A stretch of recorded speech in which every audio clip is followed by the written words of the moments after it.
Hello সবাইকে, সবাই কেমন আছো? গরমে নিশ্চয়ই একটু খারাপ আছো আমি জানি, প্রচণ্ড গরম, কিন্তু কি করতে হবে, এটা লাইফ, আমাদেরকে চলতেই হবে সব কিছু নিয়ে। কোনো বছর গরম বেশি থাকবে, কোনো বছর কম থাকবে, তো অ্যাডজাস্ট করেই তো সারা জীবন আমাদের চলছে, সো অ্যাডজাস্ট করতেই হবে। এখন আমি রয়েছি আমার মায়ের বাড়িতে 4 দিন ধরে, এবং ভীষণ রিল্যাক্স করছি, শুধুই শুয়ে আছি, এসির হাওয়া খাচ্ছি, আর আমার মা বেচারি কাজ করছেন, আমাকে ভীষণ টেক কেয়ার করছেন, মানে জল থেকে শুরু করে মানে রাতের ওষুধটুকু হাতের মধ্যে দিয়ে দিচ্ছেন। মায়ের বাড়িতে থাকার কারণ একটাই, কেন আমি খুব শরীর খারাপ হয়ে যায় আমার। তোমরা সবাই জানো আমি এখন একা নই, আমার শরীরে আরেকজন বেড়ে উঠেছে, এবং সে আমার যেরকম প্রিয়, নিশ্চয়ই আমার পরিবারের কাছেও মানে এখন তো আমার থেকে বেশি প্রিয়। তো আমার শরীরটা ভীষণ খারাপ হয়, পেট ব্যথা হয়, জ্বর এসে যায়, তো তাই আমি মায়ের কাছে চলে আসি। অ্যান্ড মানে মায়ের কাছে থেকে তোমার যে আদরটা পাওয়া যায় পৃথিবীর কোথাও সেই আদরটা পাওয়া যায় না, কোথাও না। দেখো, মা মাই হয়, কারণ কি তুমি মাকে যত ঝগড়া করে যা ইচ্ছা রাগ হলে বলে দাও। হ্যাঁ, আমার সাথেও মায়ের ঝগড়া হয়, রাগের মাথায় আমি এই অসভ্যতামিটা করি, স্বীকার করছি, রাগের মাথায় আমার যখন যা মুখে আসে মাকে বলে দিই, কিন্তু তারপরেও দেখো মারা এমনই হয়, এনে এটা খেয়ে নে, এনে এটা করে নে। এরকমও হয়েছে যে মায়ের সাথে আমি ঝগড়া করেছি, মা সেদিন না খেয়ে রয়েছিল। এত অপদার্থ সন্তান আমি জিজ্ঞাসাও করিনি যে মা তুমি খেয়েছো, কিন্তু দেখো যত ঝগড়া হোক, যত যা কিছু হোক, মাকে যত ছোট বড় কথা বলে দিই, মারা কিন্তু সন্তানের টেক কেয়ার তাও করে যায়। এটা হচ্ছে মা। আজকে এখন আমার শরীর খারাপ, কেমন আছি না আছি 500 বার মা, যখন আমি ফ্ল্যাটে থাকি, জিজ্ঞেস করে কী রে কী হলো, কোনো 1000 বার। তো মায়ের কোনো জাত হয় না, মায়ের সঙ্গে কোনো কিছু তুলনাই হয় না। তো এবং জীবনে অনেকগুলো মুহূর্ত, যত দিন যায়, যত জীবন যায়, তত সময় মা মানে জীবন শিখিয়ে দেয় মায়ের গুরুত্বটা কতটা। আমি শিখছি, আমি যত বড় হচ্ছি, যত আমার জীবনে নতুন নতুন স্টেজ আসছে, আমি বুঝছি যে সত্যি কতটা গুরুত্ব। ছোটোবেলা থেকে আমার মা আমার আর আমার দাদার জন্য প্রচুর স্ট্রাগল করেছে, আমাদেরকে অনেক কষ্ট করে বড় করেছে, আমাদের জন্য প্রাণপাত করে দিয়েছে।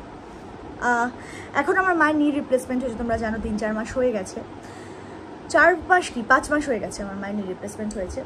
কিন্তু সেই পাটা আমার মার খুব একটা ভালো মতন মা সাকসেসফুল হয়েছে বলে আমার মনে হয় না, কেন মা খুব কষ্ট পায়, খুব যন্ত্রণা করে এখনো পা। সবাই আমাকে পরামর্শ দাও ভিডিওতেও যে দিদি এটা করো ওটা করো, ঠিক করে ডক্টর দেখাও, সবই করা হচ্ছে, কিন্তু মায়ের ব্যথা কমছে না পায়। সেই অবস্থায় সেই শরীর নিয়ে মা আমার জন্য করে যাচ্ছে। তো মায়ের জন্য যা শব্দই বলবো সেটা কম করবে। তো যাই হোক, 3-4 দিন ধরে রয়েছি ভীষণ আরামে। সকালে ফ্ল্যাটে থাকলে সকালে একদম আমার ব্রেকফাস্ট হতো না, কেন কি আমি একা গিয়ে আবার করব, ঘুম থেকে উঠে আমার হতো না, আমি রাহুলের টুকু করে দিয়েই আমি নিজের টুকু নিয়ে আর ভাবতাম না, শুয়ে পড়তাম, দুপুরে আবার উঠে একটু করতাম, আর রোজ রান্নাটা করতাম, রাহুল খেতে আসবে বলে আমাকেও খেতে হবে, অ্যাটলিস্ট বাচ্চাটার জন্য তো আমাকে ভাবতে হবে, তো করতাম, ভাল লাগতো না, কিন্তু কী করবো, করতে হবে। দেখো, আর সব থেকে বড় কথা, আমি তো ছোটোবেলা থেকে আমি সত্যি কোনো কাজ করিনি আমি কোনো দিনও, কিন্তু জীবন পরিস্থিতি সব তোমাকে শিখিয়ে দেয়, এবং শিখতে হয়, করতে হয়। তো সেই জন্য আমাকেও পরিস্থিতি শেখাচ্ছে, কিছু করার নেই। আমরা বাইরে যেহেতু দুজনে ফ্ল্যাটে আছি, একেবারে এটা নিয়েও অনেক রকম বক্তব্য আছে যে কেন আছো এই সময় একা ফ্ল্যাটে। সবটাই যদি সবাই বুঝে যেত তাহলে তো হয়েই যেত। তো আছি, আমাদের কাজের জন্য আছি। শ্বশুরবাড়ি থেকে রোজ টলিগঞ্জ এসে কাজ করাটা রাহুলের জন্য খুব কষ্টের হয়, যখন আমি কাজ করি আমার জন্য খুব কষ্টের হয়, অতটা ট্রাভেলিং হয় না। শুধু এখন প্রেগনেন্সির জন্য না, আমি প্রেগনেন্ট যখন ছিলাম না, তখন যখন কাজ করতাম, তখনও বেশিরভাগ দিন আমার মায়ের বাড়ি থেকে আমরা কাজ করতাম, আমি আর রাহুল। মাসে 20 দিনই এখান থেকে কাজ করতাম, মানে এখান থেকে আমরা যে ফ্লোরে কাজ করতাম হার্ডলি 25 মিনিটসের ডিস্টেন্স, আর ওখান থেকে আসলে সকালবেলা জ্যাম হলে তো ছেড়েই দাও 2 ঘন্টা, আর না হলে জ্যাম ছাড়া 1 ঘন্টা 15 মিনিট। এবার ধরো আমাদের ফ্লোরটা যদি দমদমের কাছে থাকতো, তাহলে তো আমরা নিশ্চয়ই শ্বশুরবাড়ি থেকে রোজ কাজ করতাম। কত মানুষ যারা বাইরে কাপলরা রয়েছে বাইরে থেকে কাজ করছে না, করছে তো, একা আছে তো, জীবন তো এটাই, কি করা যাবে। ইচ্ছে কি করে না পরিবারের সঙ্গে থাকি? নিশ্চয়ই ইচ্ছে করে, সব সময় ইচ্ছে করে। আর কিন্তু ইচ্ছে থাকলেও তো কাজ, পেটটাকেও তো দেখতে হবে। তো সেটা আমার শ্বশুরবাড়ির লোকজনেরাও বোঝেন নিশ্চয়ই, এবং সেই জন্য ওদেরও কোনো আপত্তি নেই। কথা তো হতেই থাকে, সপ্তাহে 2বার বা 1বার যাওয়াও হয়। তো কিন্তু ভাবো যারা যেতেই পারে না, যারা ধরো বাইরে আছে কলকাতার, যারা যেতেই পারে না মা বাবাকে দেখতে, তাদের কত কষ্ট হয়। তো যাই হোক, প্রথমেই শুরু করেছিলাম এটাই জীবন বলে, তো এটাই জীবন। অ্যান্ড এভাবে চলছে। দেখো না মা, আমি দেখাচ্ছি, এনে আমার কাছে সামনে খাবার রেখে দিয়েছে, রান্না হয়ে গেছে, দেখাচ্ছি, মাটিতে খাবারগুলো এনে অলরেডি রেখে দিয়েছে। তো আজকে আমার ডক্টর চেকআপও রয়েছে, আমি ডক্টর চেকআপে যাব, আর তারপরে ওখান থেকে আমি ফ্ল্যাটে যাব। আজকে আবার ফ্ল্যাটে, আজ থেকে আবার ফ্ল্যাটেই থাকবো। তো কি করব ওখানে, কারণ ওখান থেকে মানে আমার ডক্টরের চেম্বার বলো সব কিছুই খুব কাছে, জানো তো। তো সেই কারণের জন্য, এবং রাহুলের কাজ তো জাস্ট 5 মিনিটস, তো কাজের জায়গাটা, তো সেই কারণের জন্য ওখানেই থাকবো। আর আবার আসবো মায়ের বাড়ি। যবে থেকে ফ্ল্যাটে যাচ্ছি আসছি, তবে থেকে মানে মায়ের বাড়িতে দাদার কাছে থাকাটা একদম হয়নি, একদম হয়নি। আমি যবে থেকে ফ্ল্যাটে গেছি, এই প্রথম বোধহয় মায়ের বাড়ি এসে থাকলাম, মায়ের বাড়ি থাকিনি। তো মা আর দাদা সেটাই বলে, বাবা তোরা কি বেইমান দুজনে রে, যখন তোদের ফ্ল্যাটটা ছিল না তখন কাজের জন্য আমার এখান থেকে মানে মাসে 20 দিন কাজ করছিস, আর এখন যেই ফ্ল্যাট হয়ে গেছে আর আসিস না। যে বেইমানি তো সবাই মানুষ করে যাচ্ছে, তো আমরাও বেইমান। তো না, অ্যাকচুয়ালি কি হয়েছে যে যখন ফ্ল্যাটটা হয়েছে, ওখানেও তো একটা নতুন সংসার বা কিছু, তো আর এখন এই অবস্থাতে না চলাফেরা বা কোথাও যাবো আসবো ইচ্ছেও করে না। তো এইটা হচ্ছে ব্যাপার। তো না, মায়ের বাড়ি, এই যে আমি মায়ের বাড়িতে রয়েছি, এই জায়গাটাই আলাদা, নিজের বেডরুম, কত পুতুল আমার, দেখবে দাঁড়াও, কত চেঙ্গু মেঙ্গু আমার রয়েছে। তো নিজের বেডরুম, ছোটবেলা থেকে যেখানে বড় হয়েছি সেই জায়গাটার মজাই আলাদা। আর হ্যাঁ, আমরা তো যাওয়া আসা করি শ্বশুরবাড়িতে নিশ্চয়ই, সপ্তাহে যখনই রাহুলের ছুটি থাকে তখন ওখানে চলে যাই। এখনও পর্যন্ত আমি যাওয়া আসা করতে পারছি না, আরও যখন মাস এগোবে তখন কি হবে, তখন ওনাদেরকে আসতে হবে, আর কিছু করার নেই। তো এরকম ব্যাপার। তো কেউ এরকম ভাববেন না, সবাই আমাকে লিখছেন বা এরকম যে কেন একা রয়েছে এই সময়। ভাবুন তো, যারা বিদেশে থাকে, যারা কলকাতার বাইরে থাকে, তাদের কী অবস্থা হয়, তাহলে তারাও তো রয়েছে।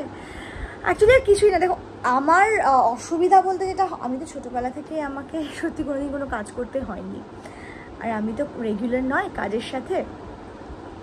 আমি অ্যাক্টিংটা জানি, আমি ছোটো থেকে পড়াশোনা করেছি, অনেক ডান্স করেছি, অনেক শোজ করেছি, আমি অভিনয়টাই জানি, আমি একজন অভিনেত্রী। কেন কি, আমাকে এখন তো হালি ইন্ডাস্ট্রিতে এরকম হয়েছে যে কয়েক বছর হয়েছে যে 14 ঘন্টায় কাজ হবে, কিন্তু আগে তো সেরকম ছিল না, আগে মাত্র 4 ঘন্টার গ্যাপ পেতাম, 20 ঘন্টায় কাজ হতো। তো 15 বছর আমার এই ইন্ডাস্ট্রিতে হয়ে গেল, তো এই 15 ইয়ার্স তো আমি শুধুই অভিনয়টা করেছি।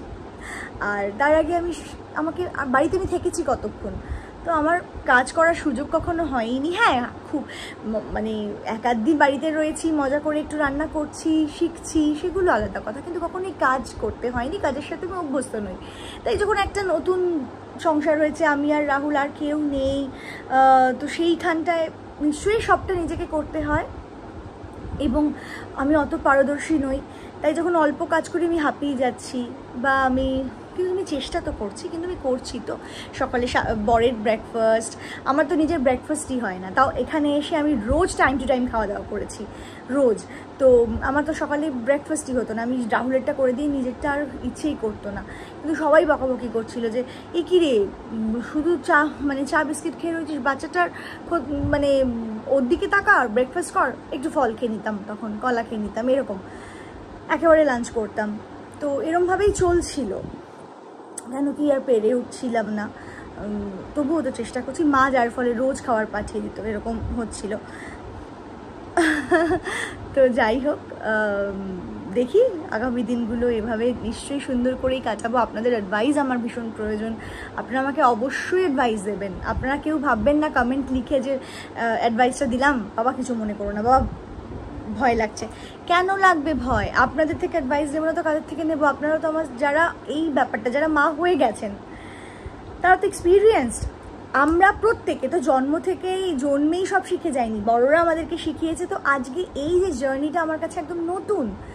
যারা আপনারা এক্সপিরিয়েন্স, তাদের থেকে যদি আমি সেই শিক্ষাটা না নিই যে কী করতে হবে না করতে হবে, মানে এটার তো কোনো কথাই হলো না। এত বেশি পাকামি যে আমি সব জানি, এটা আমি নই। আমি কিচ্ছু জানি না, আমাকে শিখতে হবে, আমাকে জীবনে আরও শিখতে হবে।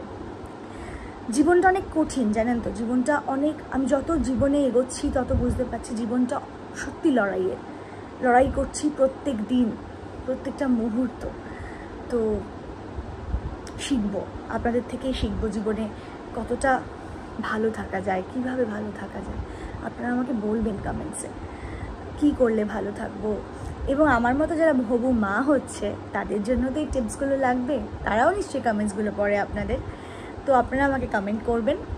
আমি এরপরে আরও একটা ভিডিও বানাবো, সেই ভিডিওটাও নিশ্চয়ই আপলোড করব, ডক্টরের কাছে যাব, সবটা জানাবো আপনাদেরকে। এখন আমি শুধু সারাক্ষণ বাড়িতেই আছি, তো আপনাদের সঙ্গে কথা বলাটাই আমার কাজ, আর কোনো কাজ নেই। তো আপনাদের সাথে কথা বলতে খুব ভালো লাগে, বলবো, চেষ্টা করব রোজের একটা করে ভিডিও দেওয়ার, কিন্তু কতটা সক্ষম হবো জানি না। ভালো থাকবেন, সুস্থ থাকবেন, আমার জন্য অবশ্যই প্রার্থনা করবেন, যেরকম করেন সবাই। খুব ভালো থাকবেন সবাই।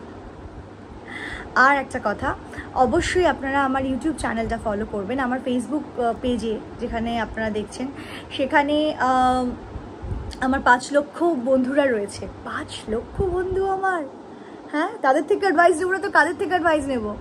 তো অবশ্যই আমার এই সমস্ত ফ্রেন্ডসরা ইউটিউবে গিয়েও আমাকে ফলো করবেন, কারণ ইউটিউব চ্যানেলে আপনাদের সহযোগিতা আমার প্রয়োজন। সারাদিন বাড়ি থাকি, কিছু করছি না, আপনাদের সাথে ওখানেও কথা বলি আমি, আর ইউটিউবে আমি বেশি ভিডিও দিই।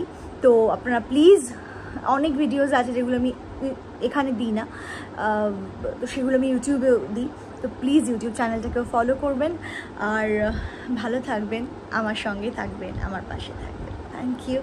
আর এই পেজটা যারা ফলো করোনি এখনও, পেজটাও ফলো করে নিও।